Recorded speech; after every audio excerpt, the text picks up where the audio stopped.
Bonjour et bienvenue dans l'émission Parole d'experts consacrée aujourd'hui aux innovations dans le secteur du e-commerce. Alors 72 milliards d'euros de chiffre d'affaires pour le e-commerce en 2017 selon une étude de la FEVAD. En France, c'est plus concrètement 36,6 millions de personnes qui réalisent des achats sur Internet, soit 82,7% des internautes français. 9,3 millions des Français ont effectué un achat sur mobile, soit 25%. Le nombre de sites e-commerce a ainsi augmenté avec la création de 22 000 sites entre 2015 et 2016.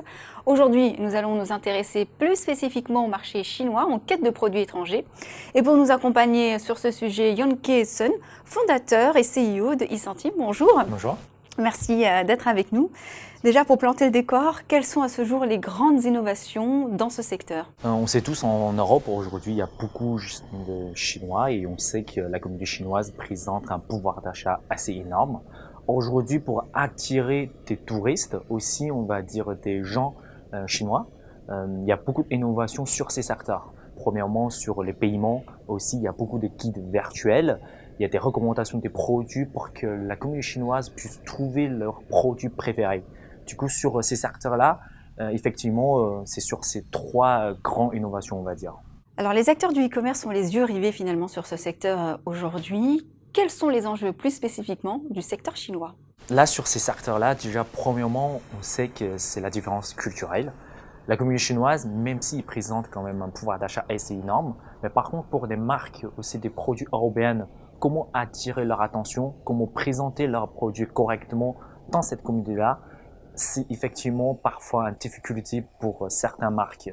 Deuxièmement aussi, à cause de barrières langage, même si c'est très bons produits européens français, la communauté chinoise ne peut pas trouver les descriptions, il ne peut pas faire l'achat comme il veut.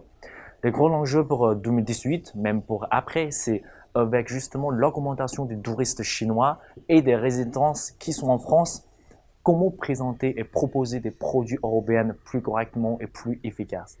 Alors, vous êtes aujourd'hui le fondateur donc, de eCentime, comme on l'a dit en introduction. Donc, au sein de eCentime, vous proposez finalement de rallier les clients chinois avec les produits européens. Comment fonctionne concrètement votre application?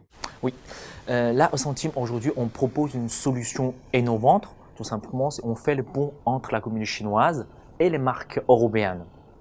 Comment ça se fait? Déjà, premièrement, pour attirer la communauté chinoise, il faut savoir que la communauté chinoise, ils croient fortement les réseaux sociaux. Ça veut dire quand ils voient une publicité sur la station du métro, ils ne vont pas être impactés. Par contre, c'est leurs amis, leurs proches, ils achètent un produit, ils le croient. Sur l'application eCentime, on a 100 000 utilisateurs actifs par mois. Tous ces 100 000 utilisateurs, ils utilisent l'application eCentime tous les jours pour regarder des articles et des recommandations de produits personnalisés. Après, on leur guide vers les sites partenaires pour finaliser les transactions et les shopping. Dans l'application, on propose aussi justement des articles, les recommandations de produits, aussi une plateforme de UGC, ça veut dire en fait les utilisateurs ils peuvent justement faire leur expérience de shopping et aussi leurs produits recommandés eux-mêmes.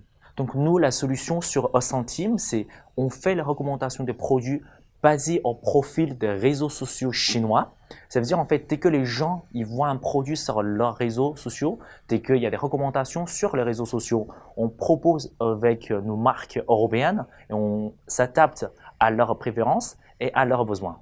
C'était précisément ma prochaine question, c'était de savoir comment vous guidez les clients chinois. Donc finalement, est-ce qu'on peut dire que vous faites appel à des sortes d'influenceurs? C'est ça. Là, pour le moment, parce que là, eCentime, quand on a lancé l'application, avant de faire ça, moi, j'étais data scientist et un blogueur, enfin influenceur sur les réseaux sociaux.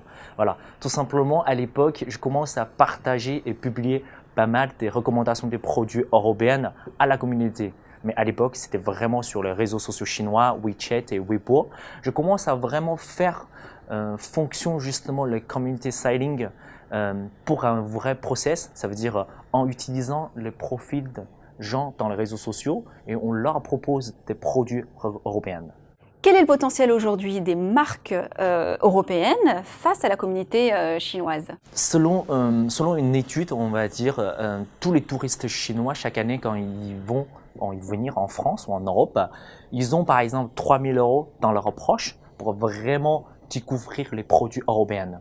Ils sont là non seulement pour le musée du Louvre, Tour Eiffel, mais aussi pour les produits européens. Et aussi là, aujourd'hui, on a 800 000 Chinois qui sont en France. Mais par contre, chaque année, il y a à peu près 1,2 million de Chinois, touristes chinois qui sont en France. Ça présente un chiffre d'affaires de 22 billions par an.